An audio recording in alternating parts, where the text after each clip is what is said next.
खबर शामिल करते हैं लाहौर से। जीआरओ गवर्नमेंट ऑफिसर रेजिडेंस गेट के पास एक बुजुर्ग पुलिस कांस्टेबल कुरान पाक की तिलावत कर रहे थे कि वहां एक सीनियर पुलिस अफसर का गुजर हुआ, जिनको कुरान पाक की तिलावत करना नागुजर गुजरा और ताकत और ओहदे के नशे में सीनियर पुलिस ऑफिसर ने अपनी लाठी कुरान पाक पर दे मारी।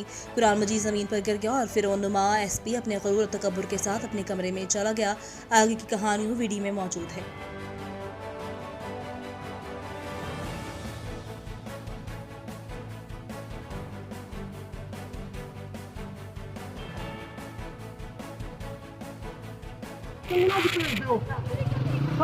सानू फाइन ला दो, जेल भेज दो।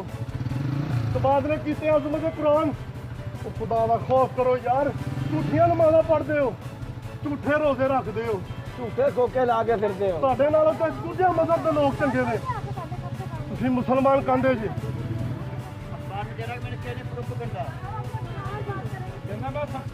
ਉਹ ਪੁਰਾਣੇ ਵਜ਼ੀਰ ਤੇ ਇਹਨਾਂ ਨੂੰ ਕਰਨ ਕੰਮ ਆਨੇ ਪੁਰਾਣੇ ਵਜ਼ੀਰ ਤੇ ਇਹਨਾਂ ਨੂੰ ਨਜ਼ਰ ਆਉਂਦਾ।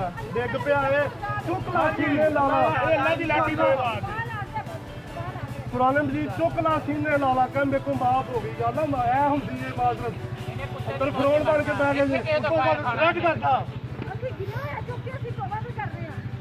ਇਸ ਭੈਣ ਚੋਂ ਨੂੰ ਕਿਹਨੇ ਤੱਕ ਤਕਲੀਫ ਨਹੀਂ ਹੋਈ ਉੱਥੇ ਜਾਣ ਚੱਲੇ ਨੂੰ। ਪਤਾ ਨਹੀਂ ਬਾਦਸ਼ਾਹੀ ਲੈਣੀ, ਪਤਾ ਨਹੀਂ ਬਾਦਸ਼ਾਹੀ ਲੈਣੀ।